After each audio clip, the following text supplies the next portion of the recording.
Selamat sore pemirsa, Anda bersama kami dalam NTV Prime edisi hari ini, Selasa 19 November 2024. Saya Doni The Kaiser dan langsung kami ajak Anda untuk menyimak NTV Prime Dialog. Pemirsa, laga versus Arab Saudi bakal jadi penentu timnas asuhan Sintayong. Apakah pada laga hari ini Indonesia dapat membalikkan keadaan dari terpuruk di dasar klasemen menjadi berpeluang menempati posisi keempat atau posisi ketiga grup C kualifikasi Piala Dunia zona Asia. Sejak lolos ke babak ketiga, PSSI menggenjot naturalisasi. Sampai 15 Januari lalu, nyaris seluruh kebutuhan timnas senior telah dikabulkan oleh Erick Thohir. Tapi alih-alih mendulang poin, Jay Itzes terpuruk di tangan Tiongkok dan lalu Jepang. Dan sekarang proyek timnas yang bertumpu pada pemain naturalisasi sedang dipertaruhkan. Dan STY menjadi sosok yang diminta memperbaiki kinerja timnas agar kembali berbicara di grup C. Kami ajak Anda membahas dan berdiskusi tentang topik ini. Sudah kami hadirkan narasumber kita di studio dan juga satu dari Singapura. Saya perkenalkan yang jauh dulu adalah pecinta sepak bola yang juga Duta Besar Republik Indonesia di Singapura, yaitu Suryo Pratomo, dan juga dua analis sepak bola kita yang sudah hadir di studio, yaitu Yesayas Octavianus dan juga Anton Sanjoyo. Apa kabar Bung Yes? Baik-baik. Salam baku dapa. Salam Bung Joy, kita sapa sama-sama Excellency Mas Tommy, apa kabar? Baik Doni, Yesayas, Anton, Joy. Ya, ini nada-nadanya nada-nada reuni ya. Tapi kita tidak membahas reuni masa lalu Anda bertiga. Kita akan diskusi tentang timnas kita yang malam ini akan berlaga di GPK. Sebelum lebih jauh kita diskusi, saya ajak Anda pemirsa, kita akan lihat dulu bagaimana situasi dan kondisi terkini di Gelora Bung Karno. Sudah siap di sana jurnalis NTV Hasbi Allah yang akan melaporkan langsung dari GPK. Hasbi, bagaimana kondisi saat ini? Ya Doni dan juga pemirsa, kita bisa melihat di sini situasi dari Gelora Bung Karno saat ini hujan deras menjelang Indonesia melawan Arab Saudi yang memang merupakan lanjutan round ketiga Piala Dunia 2026. Dan tentu Anda bisa melihat di kanan kiri saya. Kali ini penonton kebanyakan lagi berteduh begitu. Di sebelah kiri saya misalkan ini adalah pintu masuk menuju ke dalam Stadion Gelora Bung Karno. Nah, di sini ada pemeriksaan banyak penonton yang menggunakan jas hujan. Nah, termasuk di samping saya ini ada teman-teman dari Palangkaraya. Doni yang kami jauh sekali dari Palangkaraya. Wow. Ini keseruannya meskipun hujan menggunakan jas hujan. Emang udah siap dari Palangkaraya bawa jas hujan nih? Kita siap dari Palangkaraya bawa jas hujan. Udah tahu pasti hujan, mantap. Kita pasti menang guys. Nusantara mantap. Ya itu dia tadi. Sedikit Mas Adit, Mbak Dea dan juga Mas Reza. Begini, teman-teman, bagaimana melihat Indonesia saat ini peluangnya sangat kecil karena harus menang melawan Arab Saudi, kemudian nanti berlawat ke Australia agak sedikit susah. Kemudian juga ada beberapa pertandingan lawan Bahrain dan Cina yang ada di GBK. Nah, kira-kira seperti apa nantinya harapan pertandingan kali ini? Harapan pas ini pastinya kita harus menang, tidak boleh kalah, minimal 3-0. Ya nggak apa-apa lah 2-0. Gimana Mas Reza tanggapannya? Benar. Gimana Mas Reza? Kalau menurut saya kita harus selalu menang. Menang, tidak mungkin kalah kita kali ini karena saya nonton dari Kalimantan jauh-jauh sampai ke Jakarta nih guys, mantap sekali. Yang penting kita menang kalah itu sudah biasa. Yang penting kita dukung terus. Yang penting menang. Tim kita, Oke, Indonesia Raya. Saya komen, ini istri saya bang, mantap. Mbak Dea gini nih, ada sedikit kritik untuk pelatih teman-teman juga ya ke Sintayong. Bagaimana memang sudah difasilitasi banyak hal, terutama naturalisasi, kemudian juga beberapa keinginannya dipenuhi oleh PSSI. Namun belum maksimal hingga sejauh ini, belum meraih kemenangan di kualifikasi round ketiga ini.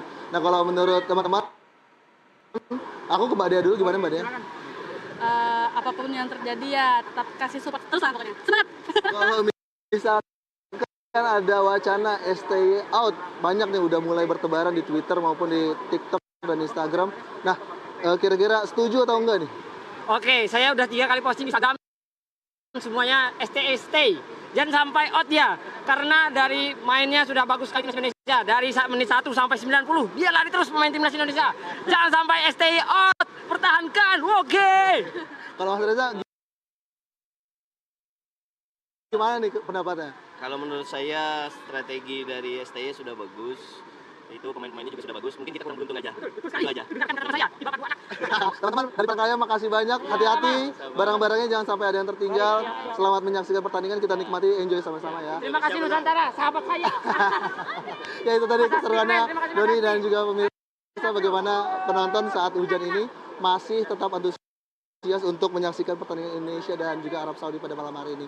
Nah, Arab Saudi sendiri memang memiliki background yang cukup kuat. Kemarin berganti pelatih dari Mancini dan juga kali ini mendatangkan Devan dari Prancis yang memang sudah melatih terlebih dahulu Arab Saudi dan pernah mengalahkan timnas Argentina 2-1 di Piala Dunia 2022. Kita tentu ini akan melihat bagaimana. Iya, oke, baik Hasbi. Meski suara Anda agak patah-patah, tapi tadi supporter kita di sana semangatnya luar biasa dan ini juga karena hujan. Mudah-mudahan tidak mengurangi semangat timnas kita untuk berlaga kurang dari 2 jam lagi.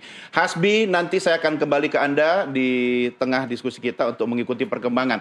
Dan sebelum kita dialog, saya ajak Anda untuk menyimak dulu pernyataan Ketum PSSI Erick Thohir berikut ini. Because it's my responsibility. So we're still together. Kesempatan bagi Morita dan Daichi Kamada terlepas dan akhir dari persaingan, tentunya perjuangan sudah dipertunjukkan. After the match, I meet the media. They're all offside. What I say to them is my responsibility as the president of the federations. All the result we have. I bring the coach, I bring all the players to believe in the projects. The question, do you all still believe in this project? Do you still believe on me as a leader? Yes. Because otherwise, I'm willing to step down. I'm willing to stepping down as the president of Indonesian Football Federations. Because it's my responsibility. So we're still together? Yes. We have 5 matches, 3 homes, 2 away. We need 9 points to be number 3 or number 4, even number 4. So tonight, I want every individual in this room to review what went wrong. If you want to be, stay as a team. Ya, kata Ketum PSSI ada ditulis besar tadi introspeksi. Kehormatan pertama, saya ke Singapura dulu. Saya mau tanya Mas Tommy sebagai profesional pecinta bola yang punya hobi jadi duta besar. Mas Tommy, apa komentar Anda melihat timnas kita sekarang ini?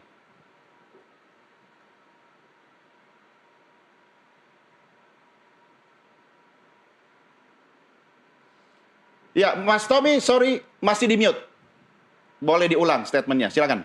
Kita melihat ekspektasi dari masyarakat memang sangat luar biasa karena memang mimpi yang diberikan oleh pengurus PSSI sangat tinggi dan karena itu semua sepertinya euforia. Kita lupa bahwa ini adalah sebuah proses yang sangat panjang dan apa yang kita lakukan terutama pendekatan dengan menarik para diaspora dengan proses naturalisasi ini kan baru berlangsung dalam beberapa bulan terakhir lebih intensif, bahkan kemarin seminggu sebelum pertandingan misalnya kita masih menaturalisasi pemain kelahiran Belanda dari FC Copenhagen, Kevin Dix, yang tentunya ketika dia di-blend dengan pemain-pemain yang lain wajar kalau kemudian belum terpadu dengan sangat baik karena memang waktu untuk bermain bersama juga sangat terbatas, hanya 3 hari mungkin mereka bermain bersama, kemudian kita berekspektasi sangat tinggi dan karena itu ketika kita melawan Jepang, kita melihat bagaimana kemudian kualitas kita sangat jauh di bawah Jepang. Pemain Jepang itu ball skill-nya sangat luar biasa, mereka bisa menendang, mengumpan, mendribling, kemudian mereka bermain dengan pola-pola yang sangat begitu indahnya. Itu sebaliknya kita banyak peluang-peluang yang sebetulnya harusnya menjadi gol seperti Orat Mangun yang sudah berhadapan dengan kiper Suzuki, tetapi kemudian karena terlalu lama mengolah bola sehingga kemudian sempat diintercept dan dipotong oleh kiper Suzuki. Itu sebagai salah satu contoh bahwa proses membina sepak bola itu memang tidak seketika dan membangun sebuah tim itu butuh waktu yang sangat lama dan kita belum cukup punya waktu dan memberikan kesempatan pada pemain itu untuk menjadi satu kesatuan tim yang kemudian merepresentasikan tim nasional Indonesia seperti yang kita harapkan. Ya, kalau Mas Tommy melihat dan mendengarkan statement Ketum PSSI di depan para pemain pasca bertanding kemarin itu, ada kekecewaan, ada kemudian kekesalan dan sebagainya. Apa yang bisa Anda sampaikan soal itu? Ada dua hal saya melihat. Yang pertama adalah yang ingin disampaikan oleh Ketua Umum PSSI adalah mengajak semua pemain untuk bangkit karena ini kita akan menghadapi putaran kedua dari kompetisi di third round ini kan kita sudah memainkan 5 pertandingan pertama, ada 5 pertandingan sisa. Posisi kita dari 5 pertandingan baru dapat 3 poin. Padahal minimal untuk bisa menempati urutan keempat kita butuh 12 poin sehingga perlu ada 9 poin dari 5 pertandingan yang tersisa. Yang ingin dilakukan oleh Ketum adalah membangkitkan kesadaran pemain untuk bermain lebih all out. Tetapi yang kedua yang saya kemudian agak aneh, kemudian menggunakan istilah proyek. Ya, jadi kalau proyek, beberapa kali sampaikan Ketua Umum ini proyek. Kalau menurut saya namanya PSSI itu orientasinya pada pembinaan dan pembinaan itu jangka panjang dan membangun tim nasional bukan proyek.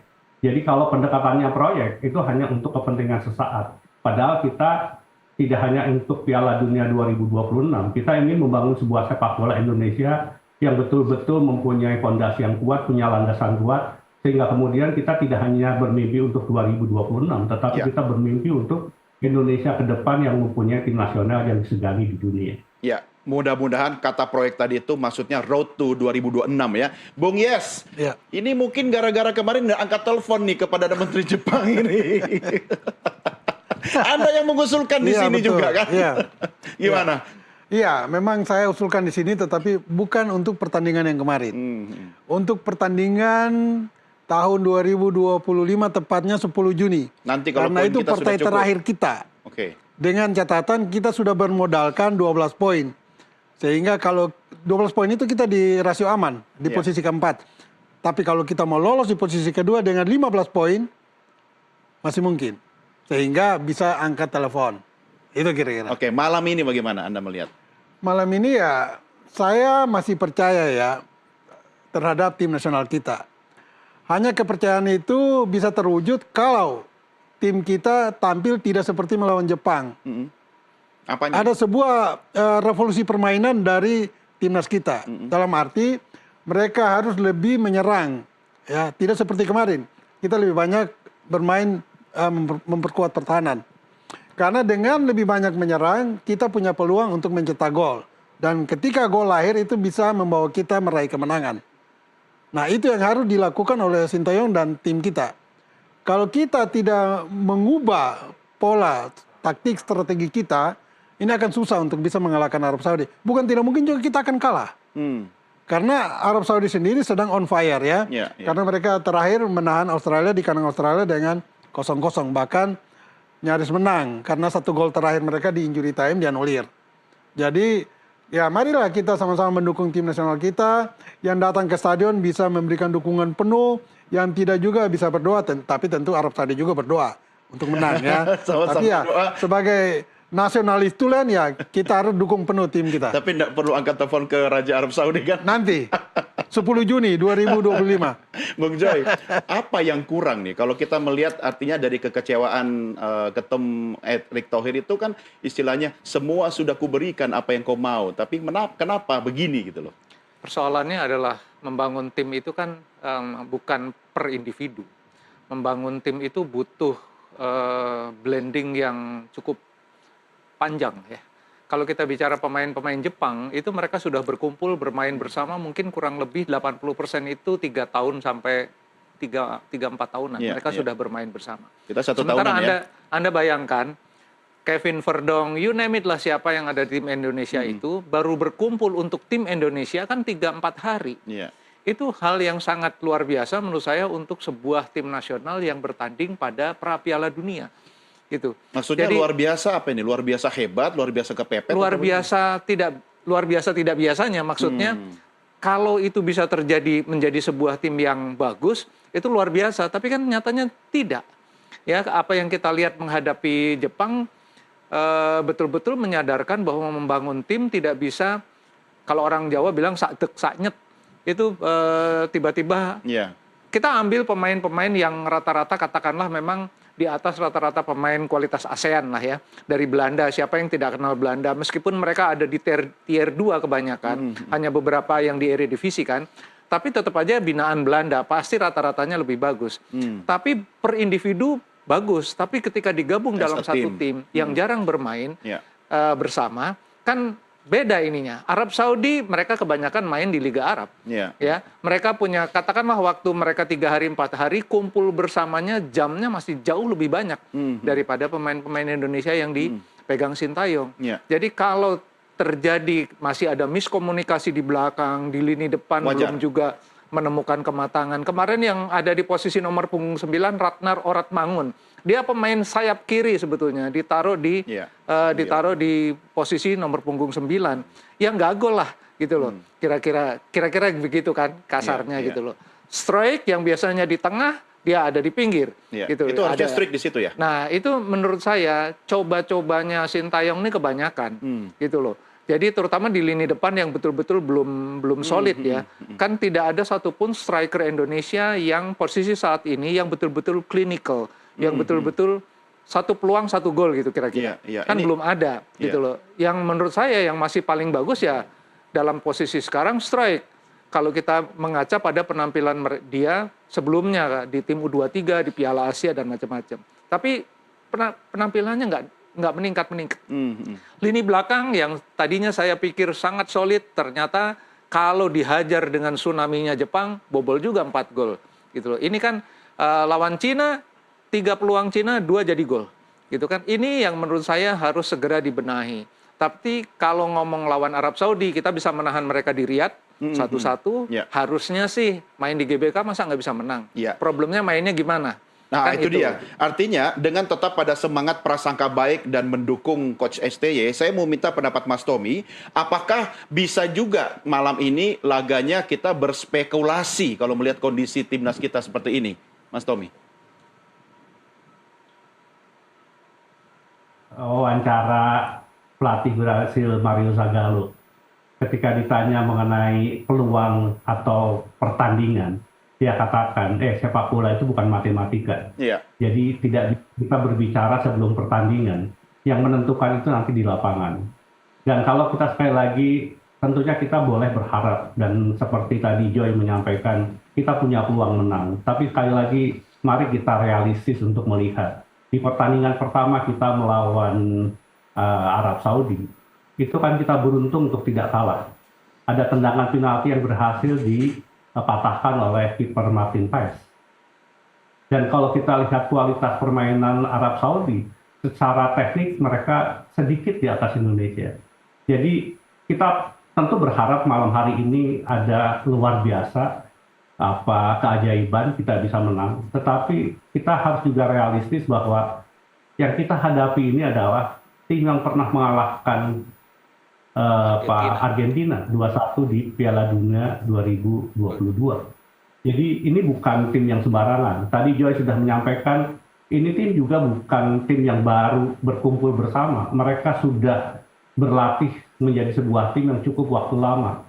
Dan pelatih yang sekarang menangani adalah pelatih yang pernah membawa Arab Saudi mengalahkan Argentina 2-1 di Piala Dunia yang lalu. Jadi saya kira sekali lagi kita punya tentu ada dalam pertandingan tidak ada yang tidak punya peluang, tetapi mari kita sadar mengenai kekuatan kita.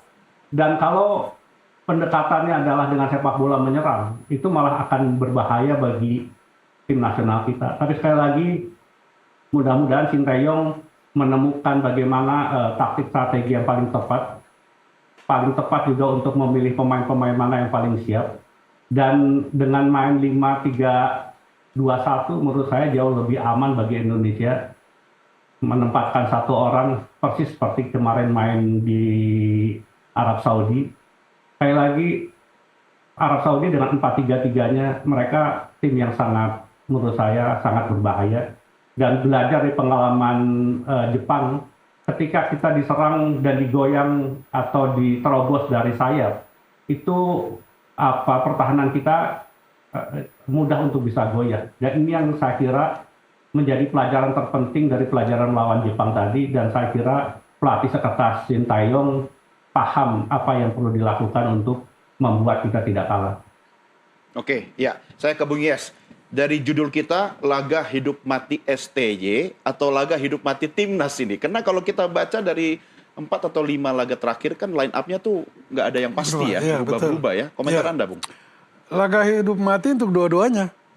Untuk Timnas ya harus menang untuk membuka peluang.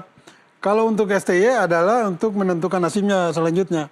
Karena menurut saya kalau kita kalah, kayaknya posisi keempat juga sulit untuk dapat. Karena kita akan maksimal mendapat 10 poin. Ya. Itu pun kalau menang lawan Bahrain dan Cina. Kalau melawan Australia dan Jepang sudahlah. Kita kesampingkan dulu. Ya.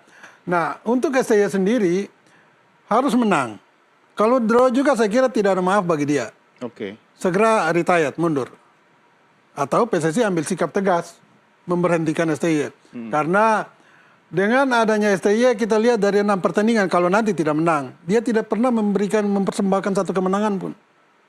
Ya. Mau jadi apa dengan tim ini ke depan? Ya, jadi itu kira-kira pesan saya kepada PSSI maupun STY supaya tahu diri lah. Kalau tidak menang selesai. Nah, biar menang bagaimana? Ya biar menang harus semua kemampuan yang ada yang terbaik dari tim kita harus dioptimalkan. Seluruh pemain juga menyadari betul tanggung jawab mereka, peran mereka. Mereka harus optimalkan semua kemampuan mereka di lapangan.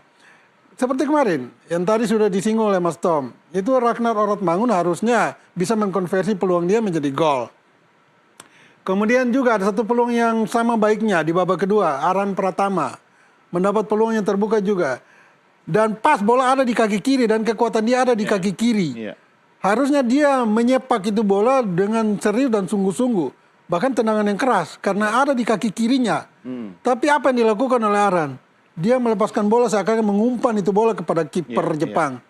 Ini sesuatu yang menurut saya mustahil dilakukan oleh seorang pemain yang tiap hari mereka itu berlatih sehari 2 kali pagi dan malam. Atau pagi dan sore. Bayangkan kalau tiap hari kita bermain bola, kita tahu kok tendang bola itu yang benar kayak apa. Nah ini yang harus diperbaiki oleh tim kita dan individu-individu 11 pemain di lapangan untuk mengeluarkan semua kemampuan terbaik mereka. Nah pertanyaannya Bung Joy, ini tentu bukan kemampuan terbaiknya STY kan untuk mengorkestrasi timnas kita di lapangan untuk yang terbaik bisa keluar kan? Harusnya begitu, tetapi dengan semua sources yang dia punya, dengan semua yang sudah terjadi dalam 5 pertandingan yang dia lakoni bersama tim nasional, ini kan kita mendapatkan gambaran yang ini apa sebetulnya masalahnya. Waktu di ruangan ini juga kita menggugat sebetulnya Sintayong ini sebagai pelatih tim nasional, dia harusnya mampu meningkatkan kualitas individunya. Katakanlah sekarang sudah ada pelatih untuk striker. Kenapa striker kita masih mandul juga gitu? Ini kan lebih, saya bisa paham karena kapan mereka latih tanding dengan tim yang benar-benar solid, yang bisa menguji kemampuan lini depan kita. Kapan kita bertanding melawan tim yang betul-betul dalam latih tanding ya, bukan pertandingan yang kompetitif seperti kemarin lawan Jepang, dengan tim yang pertahanannya kuat. Kapan kita tidak pernah gitu. Nah, kemarin juga kita diingatkan bahwa Indonesia tidak pernah ketemu tim seperti Jepang yang kualitasnya memang kelas 1 Asia. Dan kelihatan betul kan, bolong-bolongnya terutama di lini belakang. Padahal siapa yang nggak kenal Jai, yang saya selalu puji bahwa dia begitu main menit pertama untuk Indonesia udah bisa tune in. Jarang sekali ada pemain seperti itu. Bahkan dia menjadi leader. Kalau ngomong non teknis, dia sudah katakan semuanya kok. Bertarung untuk keluargamu, bertarung untuk bangsamu, bertarung untuk harga dirimu. Itu yang dia katakan di depan teman-temannya saat mau menghadapi Jepang. Kurang apa lagi dengan pemimpin seperti itu gitu loh. Jadi kembali sebetulnya ke kualitasnya Sintayong gitu loh. Jadi kalau tadi Anda bicara sama Bang Yes tentang kemungkinan, kalau saya sih kalau kalah ya lawan Arab Saudi, ya harus tahu diri lah. Maksudnya kan pertandingan berikut setelah lawan Arab Saudi masih Maret ya. Masih kira-kira 2 bulan bersih lah. gitu loh. Masih ada kesempatan untuk memperbaiki tim ini, terutama juga memperbaiki pelatihnya. Karena menurut saya dia punya kelemahan mendasar satu, menurut saya bahasa. Ya, bahasa dia kalau dia latihan, dia interpreternya adalah penerjemahnya. Tapi kalau dalam game situation, penerjemahnya itu asistennya. Anda bisa bayangkan dalam situasi kritis, dia harus merintah pemain, posisinya per second, dalam hitungan detik, dia harus ngomong dulu sama asistennya. Bisa aja dalam bahasa ya? Korea, asistennya ngomong dalam bahasa Inggris, ya kan?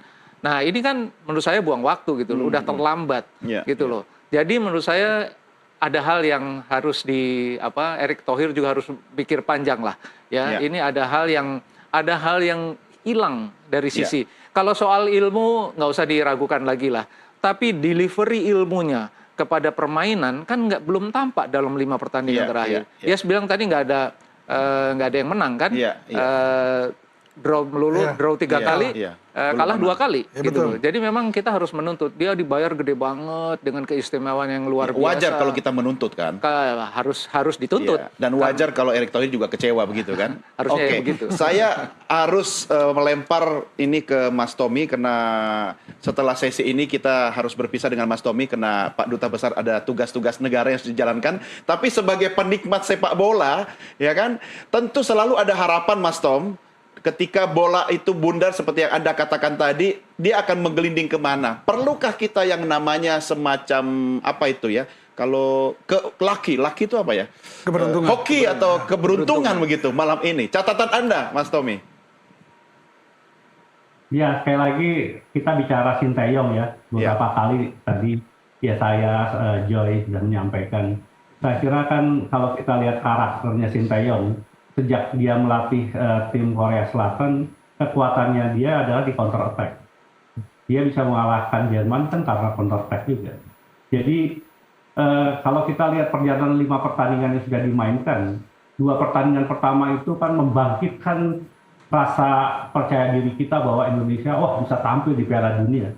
Mengapa? Karena bisa menahan Arab Saudi 1-1, bisa menahan Australia 1-1. Tetapi kalau dari kualitas permainan, kan memang kita menerapkan pola yang relatif bertahan dengan Jay Ides sebagai sweeper di belakang, 5 pemain di belakang, kemudian 3 dan 2 pemain penyerang.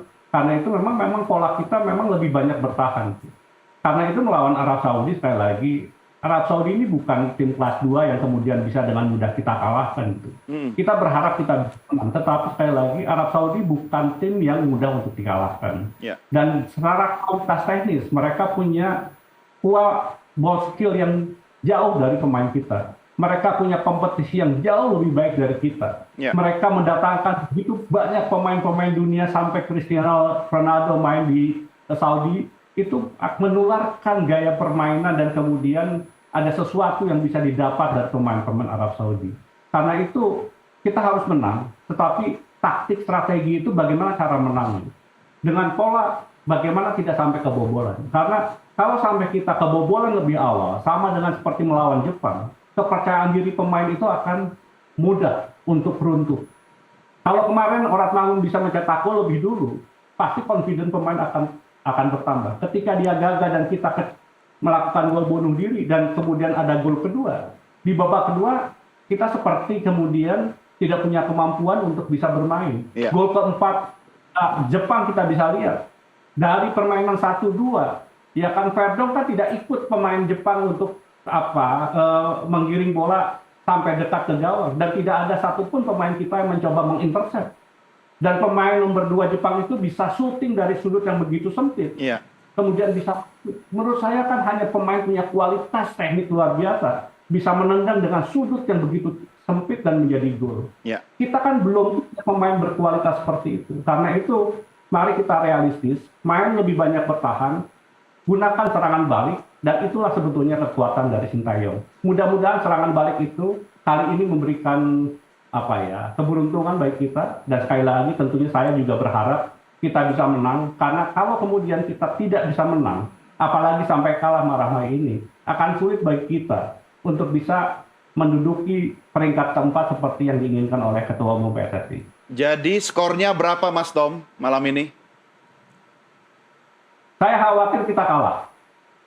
Dengan berapa? Ya, khawatir kita kalah. Mudah-mudahan sekali lagi kita bisa mencuri gol lebih awal. Kalau kita bisa mencuri gol lebih dulu, maka kita akan bisa menang 1-0. Tetapi kemudian kalau kemudian kita tidak bisa mencetak gol lebih dulu, maka kita harus menerima kenyataan. Sekali lagi, Arab Saudi bukan tim kemarin sore, bukan tim kelas 2, dia adalah salah satu tim terbaik Asia yang beberapa kali menjadi juara Asia. Oke, siap. Baik, Mas Tom, terima kasih. Selamat melanjutkan tugas kembali. Terima kasih, Excellency Suryo Pratomo. Sampai ketemu lagi. Ya, pemirsa, sebelum kita lanjutkan isu kita rehat sejenak. Kami segera kembali sesaat lagi.